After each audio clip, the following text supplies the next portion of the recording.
부동산 뉴스 알려주는 남자 2021년 7월 첫째 주 시작하겠습니다. 금주의 원픽 기사로는요, 6월 30일 매일경제 기사입니다.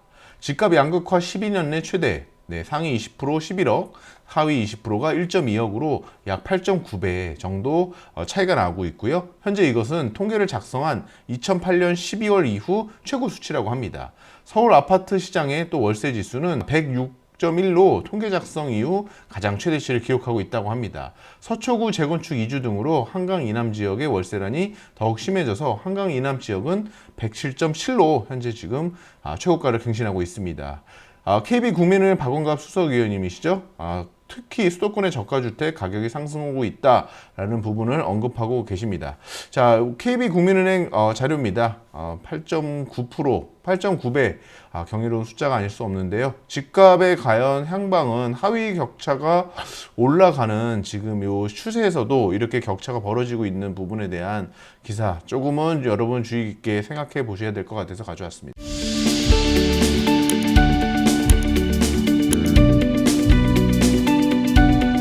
6월 28일자 한국경제 기사입니다. 부부 공동명의 주택 종부세 완화 대상에서 빠진다.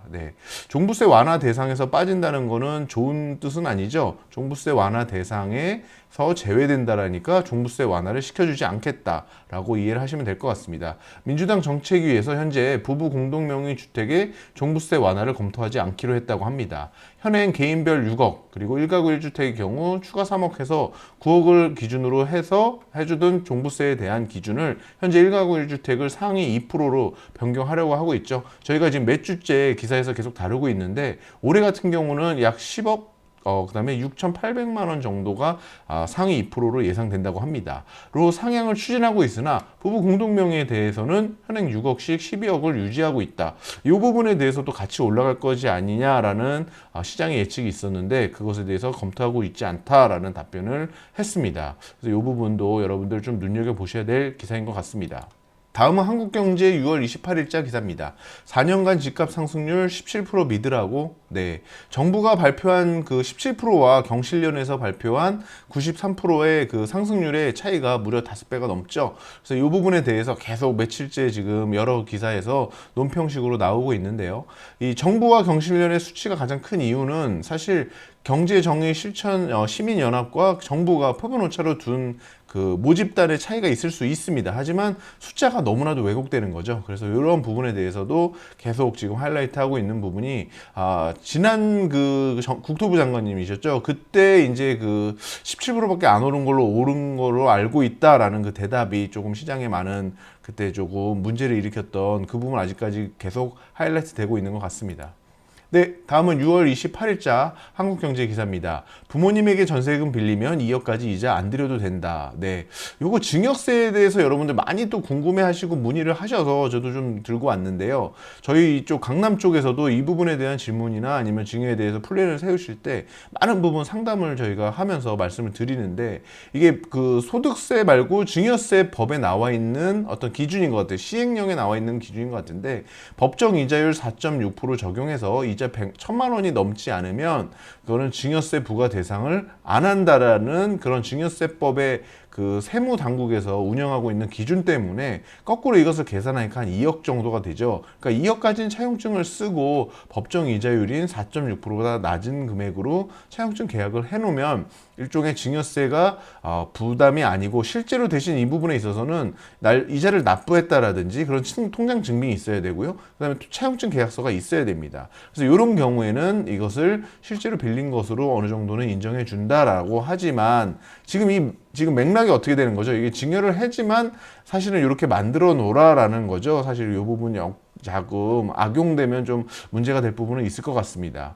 그다음에 부담부 증여라는 부분도 작년에 이제 그 증여세의 취득세법이 많이 그 강화가 됐죠. 그래서 3배 정도 중과가 되는 기존에 4%였는데 지금 12%까지 올랐단 말입니다. 그래서 이러한 부분들 때문에 이 부담부 증여 많이 하이라이트가 됐었습니다. 그래서 부담부 증여는 뭐냐면 근저당권이 설정된 부동산을 증여받으면서 채무를 인수하는 경우 우리가 쉽게 얘기하면 어떤 거 있을까요? 전세를 낀 집을 증여받을 경우 그때 무엇일까요? 전세금을 뺀 그러니까 집의 가격에 전세금이죠. 채무 인수액을 제외한 금액만큼만 증여로 보고 보고요. 나머지 전세금을 채무는 유상이전으로 봐서 양도세를 부과하는 겁니다. 그래서 증여에 대한 취득세가 올라가면서 이 부담부 증여에 대한 문의도 상당히 많았던 여러분 그 작년 한 해였습니다. 그래서 이 부분도 증여나 이런 부분에 있어서 요즘 세무 상담 많이 요청하시거든요. 그래서 그러한 부분들도 검토하실 때 꼭 눈여겨보셨으면 좋겠습니다. 다음은 6월 29일자 한국경제기사입니다. 전국 아파트가 평균 5억 넘었다. 네, 요거 기사에서 이번 주에 한 몇 개의 기사가 많이 나왔는데 여기도 좀 실었어요. 근데 이제 사상 최고 아파트 가격, 그래서 전국 아파트 가격이 평균가가 5억 462만 원이라고 합니다. 수도권을 중심으로 한 최근 집값 가파르게 상승한 영향으로 이게 이제 최근 그 전국의 아파트 가격이 올라갔고요. 서울의 아파트 평균가는 11억 4,283만 원. 그리고 중대형, 우리가 중대형은 보통 전용 102에서 135 요 정도의 크기일 때 평균가 15억으로 해서 전체 서울에 대한 평균가 15억 나옵니다. 다음 기사는 강남하고 또 강북을 나누는 기사가 있어서 여러분들 미리 좀 말씀을 드리고요. 서울의 중대형 평균가 15억으로 이미 많이 올라갔습니다. 그리고 서울의 중소형 전용 60에서 85제곱 정도는 우리가 평균 10억이 이미 넘었다. 이 부분도 많이 좀 참고하셨으면 좋겠고요. 사실 이 다음 기사 더 많은 그래프로 좀 보여드릴 수 있는데 2017년 6월 대비 현재 어떻게 될까요? 21년 6월 대비 정확히 4년 지났죠. 4년 지났는데 거의 지금 2배 가까운 수치 그 이상 가지고 있는 것을 여러분들 보실 수 있죠. 오히려 강북 아파트가 지금 더 많이 상승세에 올라가고 있습니다. 그러니까 이게 그 대출 규제라든지 고가주택에 해당되지 않는 부분에 있어서 아니면 뭐 무주택자가 전세를 LTV에 대한 완화 조건이라든지 그래서 최근 들어 강북 아파트가 상승률이 높아지고 있음을 여러분 보실 수 있고요. 수도권 아파트도 이미 7억대까지 올라갔고 그 다음에 전국이 5억까지 평균가입니다. 평균가가 올라간 것을 여러분들 이 그래프에서 보실 수 있습니다. 사실 그래프라는 것은 어떻게 평균을 어떻게 내고 모집단 어떻게 내느냐에 따라서 조금은 우리가 판단할 수가 어려워요. 평균가가 그것이 모든 금액이라고 보기는 어렵기 때문에 그런 부분은 여러분들 그냥 참고로 좀 아셨으면 좋겠습니다. 네, 다음은 6월 29일자 매일경제 기사입니다. 집값 호가가 뛴 세 가지 이유, 비과세까지 버티자. 이 기사는 사실 조금 주관적인 그 견해가 들어가 있어요, 기자분에. 그렇지만 조금은 좀 생각할 거리가 있어서 제가 가지고 나왔는데 집값 상승의 원인 이 기자분이 쓰신 겁니다. 그래서 이게 이제 매일경제의 전체적인 그 논조라고 보기도 좀 어렵지만 그래도 조금 논지에 어느 정도 신빙성은 사실 있었어요. 그래서 높은 양도세와 양도세 비과세 기준 현재 9억에서 12억으로 상향 논의가 되고 있습니다. 그러니까 높은 양도세와 여기서 끊고요. 양도세 기준이 올라가는 것에 따라서 어떻게 될까요? 매도를 하고 싶어도 매도하려는 의사를 자꾸 미루게 되는 겁니다. 현재도 높고 혹시 낮아질지 모른다 그러니까 매도 시점을 뒤로 미룰 수밖에 없겠죠. 그래서 이런 부분 때문에 현재 매도 물건이 나오지 않는다라는 한 축을 얘기한 거고요. 7월부터 시행된 실소유자 대출 완화로 제가 지난주 기사에도 몇 번 말씀드렸죠. 무주택자가 당초보다 9억으로 그 무주택자의 그런 LTV 적용률이 떨어지고 그러면서 많은 매수세가 유입됐습니다. 대출이 완화돼서 유입될 것이다 라는 그런 전망이 지금 나오고 있고 상당히 이런 강남 쪽이나 보다는 강북 쪽에서 더욱더 많은 그런 지금 매수세가 유입되고 있다는 그런 자료들이 뒷받침되고 있습니다. 그리고 세 번째로 다주택자의 급매보다는 오히려 다주택자가 버티기 모드를 선택함으로써 실입주 가능한 매물은 부족함으로써 배짱 효과가 나오고 있다. 저는 이 부분은 조금은 주관적인 견해도 들어가 있는 것 같아요. 이거보다 사실 매물 부족으로 배짱 호가가 있는 게 아니라 이미 금액이 올라간 상황에서는 매도하는 사람은 기존의 신고가를 항상 신경 쓸 수밖에 없습니다. 그래서 그 금액보다 낮은 금액을 내놓지 않고 있는 거고 하락장으로 돌아서기 전까지는 이런 것은 유지될 것입니다. 그래서 현재는 배짱 호가라기보다는 상승장에 있는 아직 상승 추세가 꺾이지 않았기 때문에 기존의 금액을 보다 높은 금액을 받으려는 심리가 유지되고 있다. 이 부분으로 좀 이해를 해주셨으면 좋겠고요.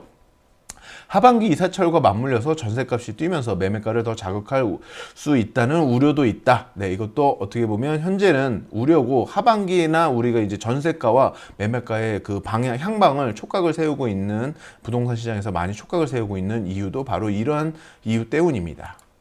네, 다음은 6월 29일자 매일경제기사입니다. 네, 서울 집값 뛸 때 경기는 나라. 네, 공급 부족 그리고 GTX 호재 두 가지 문제가 그 원인이 가장 컸다라고 지금 얘기를 하고 있고요. 주요 원인은 여기 말씀드렸고요. KB 월간 지금 KB 시장 내 주택 동향에 따르면 주택 시장 동향이죠. 주택 시장 동향에 따르면 경기도 아파트는 이번 달 2.6% 상승한 반면에 수도권은 2.2%, 서울은 1.7%, 즉 서울보다 오히려 경기도 아파트가 상승함으로써 수도권 가격을 상승시켰다라는 그래프가 이번 통계 데이터가 나왔습니다.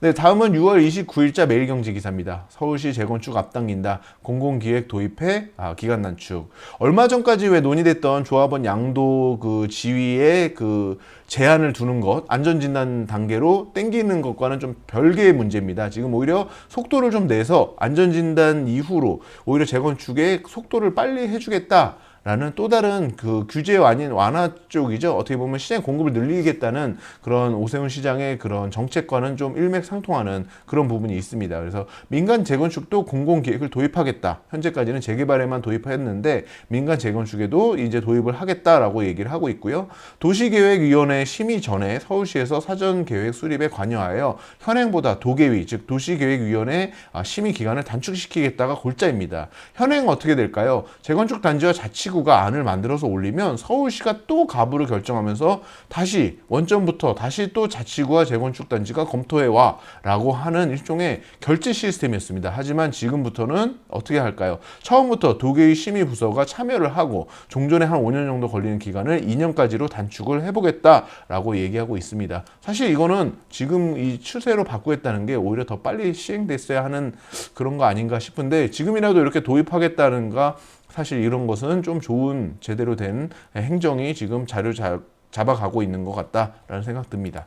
네, 다음은 6월 29일자 한국경제기사입니다. 네, 이 강남이나 이쪽 이제 송파권에 어마어마한 큰 개발 계획이 또 발표가 됐어요. 1조 2천억 공사의 수서역 환승센터. 사실 수서역에 대해서 GTX나 SRT 그 다음에 이제 요번에 새로 생기는 뭐런 여러 가지 그런 그 개발 계획들과 맞물려서 환승센터 언제 도대체 생기느냐라는 논의가 많았었는데 이번에 이제 확정이 된 것 같습니다. 그래서 수서역 환승센터 복합 개발에 수서역 일대 1조 2천억 원이 투입되고요. 신세계백화점 비롯한 오피스, 숙박, 문화시설 등이 어우러진 동남권 거점 단지가 조성됩니다. 백화점 규모는 약간 그 반포 우리가 고속터미널에 있는 그 정도 규모보다 조금 작지만 거의 비슷하네요. 그리고 현재 운행 중인 SRT 수서역과 지하철 3호선 분당선역, 그 다음에 삼성 동탄 즉 GTX 신호선이죠. GTX 신호선 그리고 수서 광주역 철도 계획 등이 원활히 환승이 이루어질 수 있도록 입체적인 계획을 하겠다. 수서 광주역 이거 뭘까요? 이게 지금 광주 쪽에 경기도 광주 쪽에 수서하고 연결하고 있는 일종의 그 경강선 같은 철도 계획이 지금 국가 철도 계획 속에 지금 타당성 검토 들어가 있는 것으로 알고 있습니다. 그래서 이러한 부분들이 연결되면 수서역 몇 개 노선이 교차하는 지역 거의 강북의 왕십리와 맞먹는 지역까지 발달할 수 있을 것 같습니다. 그래서 그러한 부분도 집값에 많은 영향을 미치리라 예상되는데 이러한 개발 계획 앞으로 향방 여러분 좀 지켜봐 주셨으면 좋겠습니다. 다음은 6월 30일자 한국경제입니다. 서울 아파트 경매 시장 투자자 몰려 낙찰가율 4개월 연속 역대 최고. 네, 얼마 전 저희가 몇 주째 기사에서 좀 다뤘는데 이 아파트 경매 시장은 무엇을 반증한다 그랬죠? 향후에 몇 개월 혹은 장기적으로 1년까지도 이 부동산 시장의 촉각을 미리 보는 방향 데이터가 되겠죠. 그리고 어떻게 보면 이게 여지껏의 어떤 시장이 올라온 결과치이기도 합니다. 즉 뭐냐면 그 감정가 대비 낙찰 효과율이 높다는 거는 감정가율 대비 향후에 바라보고 있는 미래 가치가 높다고 볼 수도 있고 과거의 감정가 즉 과거 가치가 너무나도 현재 가치보다 낮아졌기 때문에 나타나는 형상입니다. 그래서 상승장에서 이제 하락장으로 가기 직전에 나오는 현상으로서 이 상승장이 이어질 때는 사실 이 부분이 계속 지속돼요. 그래서 이게 꺾어지는 시점이 경매에서 이게 꺾어지기 시작하면 이제 하락장이 다가올 수도 있다라는 방향타를 미리 보는 일종의 키 키가 되는 일종의 지표고요.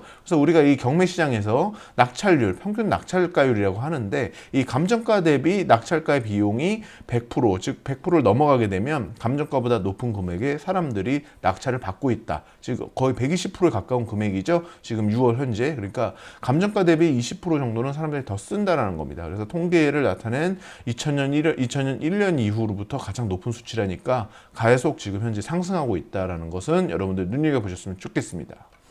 네, 다음은 6월 30일자 한국경제 기사입니다. GTX D노선. 네, D노선 전에 얼마 전에 이제 C노선에 대한 뉴스 좀 말씀드렸어요. 그래서 왜 C노선 여기 인덕원역과 네, 왕십리역 지금 추가로 지금 계속 계획되고 있다. 뭐 이런 말씀드렸었는데 이번에 D노선입니다. 이게 D노선이 현재는 원래 원하는 이 김포에서 부천 종합운동장까지만 연결이 돼 있는데 이 김포나 이쪽 분들이 이제 용산까지는 연결되는 이것도 지금 싫다. 이게 김용선이라고 얘기하네요. 저는 처음에 김용선 제 친구 이름인가 했어요. 근데 이게 김포하고 용산을 잇는 일종의 GTX D노선인데 이것은 GTX B노선의 부천연동산과 용산역을 이용하는 겁니다. 그래서 김포 이 분들은 이게 아니라 따로 새로운 쪽으로 우리도 연결을 해줘서 이쪽 강남 쪽이나 이쪽으로 연계해줘야 되지 않느냐라는 지금 주장을 하고 있는데 이 부분은 사실 국토부나 이쪽 이제 철도에 대한 그 수익성 분석이라는 거에서 사실은 통과되기가 조금 어려울 부분도 있을 것 같습니다. 아무튼 4차 국가 철도망 구축 계획이 확정됐고요. 이 수도권, 이 서부권, 그래서 GTX D노선이 현재 B노선과 연계해서 부천 종합운동장에서 용산까지 해서 연결하는 김용선으로 정리가 됐다라는 얘기가 나오고 있습니다. 당초 김포 장기 여기보다 17km 가량 늘어난 수치라고 합니다. 그래서 여기 보시면 뭐 자체 구체적인 시간이나 이런 거 단축되는 거 나오는데 이것은 아직 확정이라고 얘기를 어느 구체 계획이 획칙도 확정됐지만 노선이 확정된 거는 아직 아니라고 보셔도 돼요. 그래서 노선이 최종적으로 확정되는 게 정치적인 이슈랑 좀 맞물려 있습니다. 그래서 그런 부분도 여러분들 좀 눈여겨 보셨으면 좋겠고요. 내년에 대선이 있죠. 대선하고 또 연관이 전혀 안 되지 않을까. 그러니까 연관이 좀 되지 않을까. 저는 이렇게 예상이 됩니다. 다음은 6월 30일자 매일경제 기사입니다. 살면서 고친다. 요즘 트렌드 대세는 스피드. 네, 사실 집을 사시고 파시면서 인테리어를 해보시거나 아니면 노후화된 집에 들어가시면서 인테리어를 해보신 분이라면 알지만 사실 이 인테리어를 할 수 있는 시기가 집이 비워진 시기가 많았어요. 그래서 짐을 넣으면 인테리어 하기가 어려웠는데 최근에는 이런 것들도 가능해지는 시기가 오고 있다. 그래서 이런 기사 조금 제가 이제 건축이나 이런 쪽 전공하다 보니까 기사가 너무 눈여겨와서 많이 좀 여러분들 또 소개를 시켜드리고 싶어서 가져왔고요. 한샘에서 비접착 시 클릭형 마루 이노 플러스라는 네, 이런 것도 그러니까 그냥 비접착식으로 조립하는 식의 그런 마루니까 훨씬 시간이 빠르겠죠. 벽지 대신에 외장재 보드에 벽을 붙이는 인테리어 마루 시스템. 그 다음에 KCG 글라스에서 욕실 시공 패키지 이지바스, 즉 하루 만에 욕실을 시공하는 좀 큰 단위로 이렇게 붙여오는 겁니다. 미리 붙여서 조립하는 식인데 시공 속도가 더 빨라지겠죠. LG 하우스의 기존 바닥재 위에 접착제 시 없이 설치하는 지인 안심 매트. 네, 이런 것도 저희가 기사에 있는 내용을 그대로 따온 겁니다. 그 다음에 현대 LNC의 보닥 타일 및 그 다음에 쉬움 타일, 고객이 칼이나 가위로 쉽게 잘라서 스티커를 붙일 수 있는 이런 것들도 개발되고 있다. 이런 것을 조금 눈여겨보셨으면 좋겠고요. 이 제품에 대한 것과는 저 이제 뭐 광고나 이런 부분 전혀 연관이 없음을 미리 좀 말씀드리겠습니다. 다음은 6월 30일자 매일경제 기사입니다. 9억 원 이하 1주택 재산세 완화. 네, 본회의 통과됐다. 네, 9억 원 이하 1주택을 완화하는 것은 네, 본회의를 통과했다. 이렇게 지금 말씀드리고 있는데 네, 요게 지금 뭐냐면 지금 요 금액을 12%까지 12억까지 올리는 거는 지금 별도예요. 11억이라고 2%. 그건 이제 종부세고요. 재산세 얘기입니다. 여러분들 많이 이제 세제에 대해서 너무 다양한 얘기가 나오니까 헷갈려 하실 수 있는데 현행 9억 원 이하의 재산세에서 네, 지금 0.05포인트, 즉 포인트를 퍼센트 포인트를 감면해주는 그런 개정안이 통과됐습니다. 그래서 이나율은 올해 재산세 부과분부터 3년간만 적용한다는 또 이런 개정안이 나왔는데 사실 이런 거 자꾸 나와도 일반인들 정말 다 유학하고 기억하시기 너무 힘드실 겁니다. 그래서 그런 뉴스도 이렇게 좀 중간중간에 여러분들 알려드릴 거고요. 요게 아마 재산세율 나오는 부분이 정리가 되면 또 한번 뉴스거리가 나올 거기 때문에 또 한번 다시 한번 설명드리겠습니다. 네, 다음은 7월 1일자입니다. 네, 임대차법 발 전세가 급등. 네, 7월 1일자가 정확하게 지금 이제 우리가 전월세 신고를 한 지 한 달이 됐죠. 그래서 하반기도 2.3% 상승했다. 네, 한국건설산업연구원입니다. 그래서 올 하반기 전국 주택 가격 매매 가격 1.5% 오르고 전세 가격은 2.3% 상승했다라고 전망했고요. 상하반기를 합한 21년 연간 상승폭은 주택 매매 가격 5.5% 이미 5.5% 상승했다고 합니다. 전세 가격은 5%까지 전망이 된다. 이렇게 이해하시면 좋겠습니다.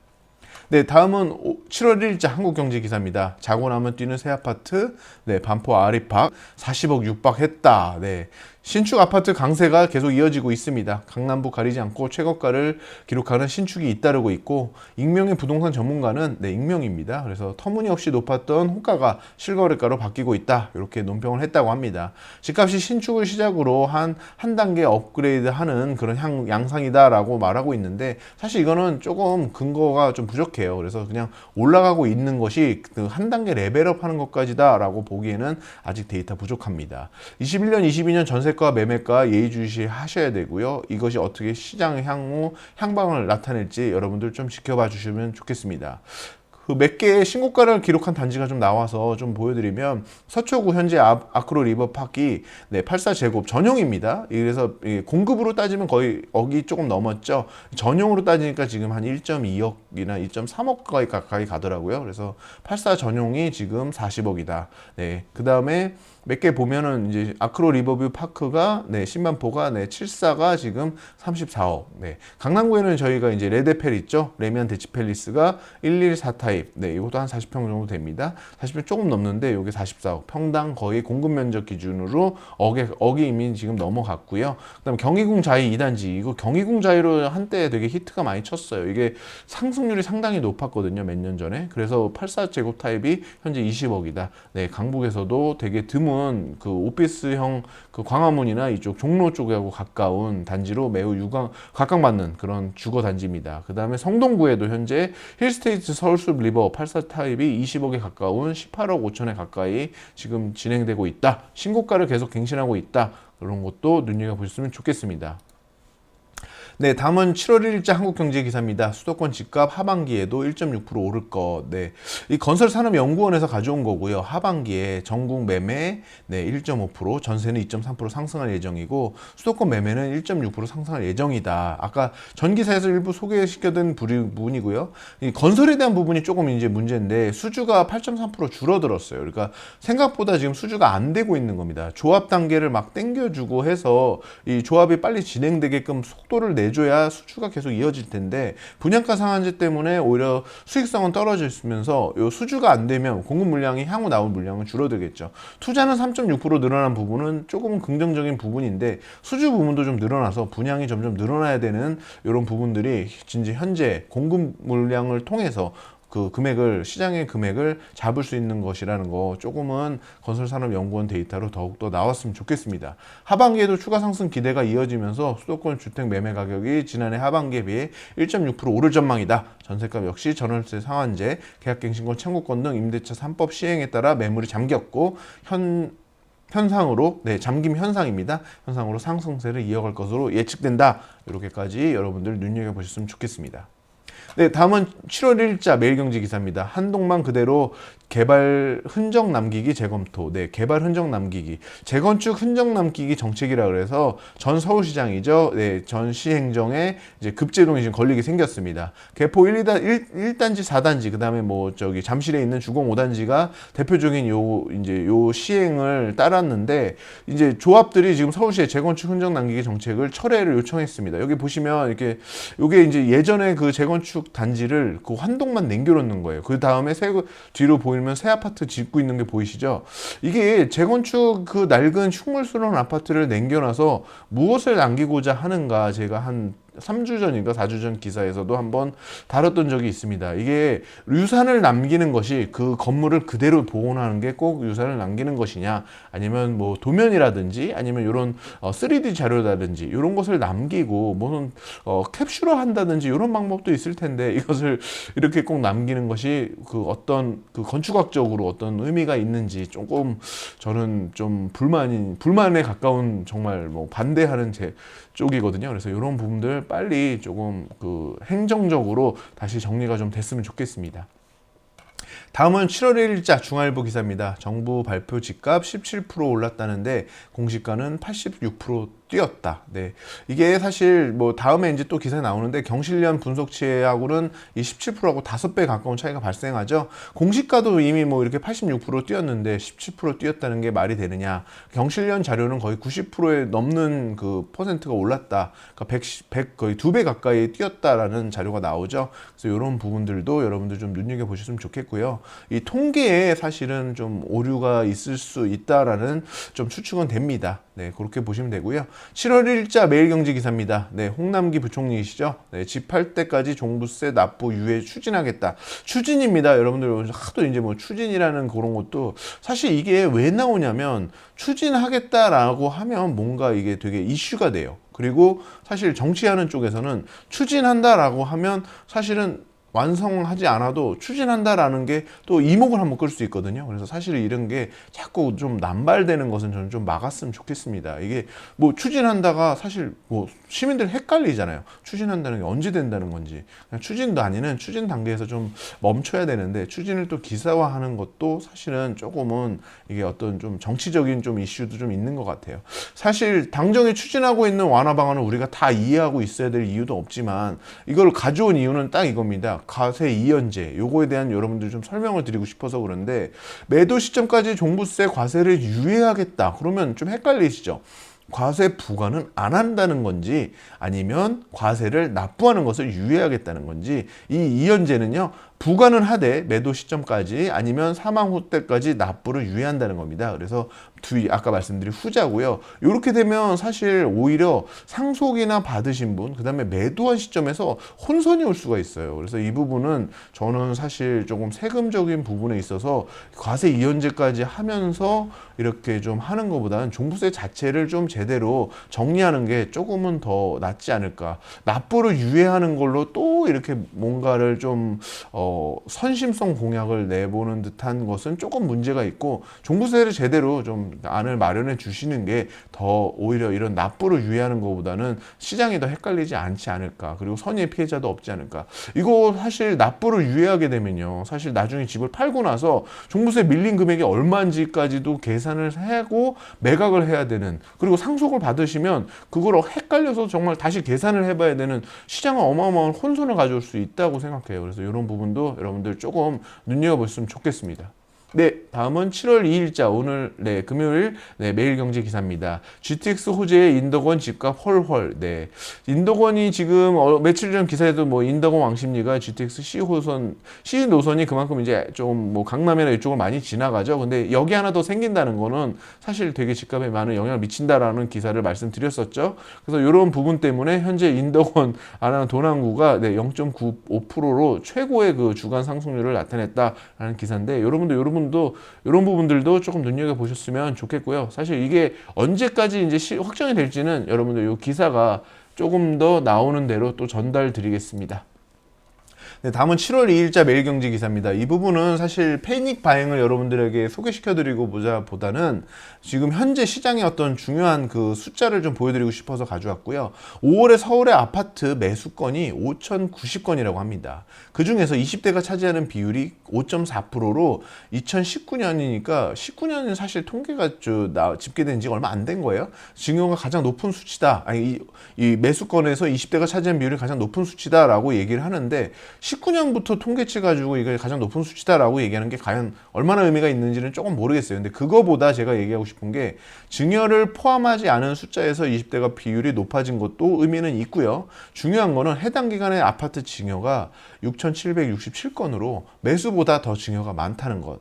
이 부분이 여러분들 요즘 시장에서 좀 생각하셔야 되는 겁니다. 그래서 지금 사실 거래는 매수보다는 증여로서 뒤에서 안 보이는 곳에서 조금은 일어나고 있다. 이런 것도 조금은 눈여겨보셨으면 좋겠습니다. 다음은 7월 2일자 중앙일보 기사입니다. DSR 족쇄의 엄포. 네, 7월 대출 한파. 네, DSR 한 2주 전인가 3주 전에 여러분들 기사에서 말씀드렸던 것 같아요. Debt Service Ratio. 네, 이게 즉 총부채 원리금입니다. 부채에 대한 원리금을 다 더하는 겁니다. 근데 DTI는 뭘까요? DTI도 원리금을 더했어요. 뭐냐?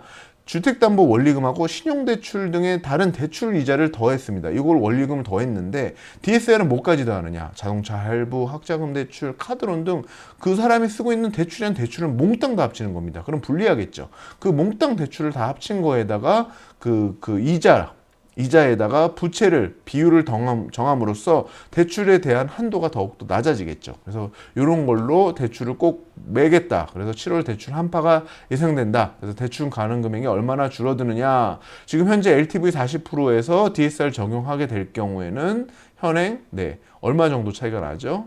만기 이렇게 해서 7천만 원, 그 다음에 한 1,000만 원 정도 줄어들게 됩니다. 그리고 주택담보대출에서도 마찬가지로 DSR 적용하게 되면 6억 초과 주택, 그 다음에 대출액 1억 초과에 대해서는 모두 DSR이 적용되니까 많이 받을 수 있는 게 없겠죠. 그 다음에 이제 주택 완화 정책은 요거랑 좀 별개인데 그래도 조금은 헷갈리지 말라고 정리를 해주셨는데 오히려 좀 헷갈리는 것 같아요. 저는 다른 내용입니다. 요거랑. 근데 서민이나 이런 데 완화 조건은 어떻게 되느냐? 며칠 전에 이제 기사에도 저희가 말씀드렸지만 무주택자에게는 당초 8천에서 9천까지 생애 최초는 9천이었는데 이제 부부합산 9천에서 1억까지로 1,000만 원씩 상향됐습니다. 그 주택 기준 요게 제일 많이 많았죠. 투기과열지역에 6억 원 이하의 주택이 뭐가 있냐? 그래서 9억 원 이하까지 올려준 거고요. 그다음에 조정대상 지역도 5억 원 이하짜리가 어디 있냐? 해서 8억 원 이하까지로 완화시켜 주신 겁니다. 그리고 우대 기준 대신 총 4억 원까지 맥스가 4억 원까지는 공통이다라는 거. 그다음에 LTV도 마찬가지로 50%에서 60%, 50%로 그 다음에 조정지역은 60%에서 70%로 10%씩을 올려줬습니다. 그리고 이 높은 구간은 그냥 그대로 50%, 60%로 현행을 유지하고요. 그다음 DTI의 경우도 60%, 10%씩 10%만 투기과열지구 더 올려줬죠. 그래서 이렇게 대출의 완화도 조금은 있지만 지금은 DSR 이 부분은 규제입니다. 그래서 그렇게 규제가 더욱더 심하게 들어오고 있다라는 것까지 여러분 이해하셨으면 좋겠고요. 네, 이렇게 금주에도 저희가 7월 첫째 주에도 다양한 정책과 뉴스 그리고 세금 그리고 다양한 이슈들 가지고 여러분들 찾아뵙고요. 앞으로도 더욱더 알차고 그리고 유익한 그런 기사들로 여러분들 찾아뵙겠습니다. 구독, 좋아요 해주시면 많은 큰 힘이 되고요. 다음 주에 또 찾아뵙겠습니다. 감사합니다.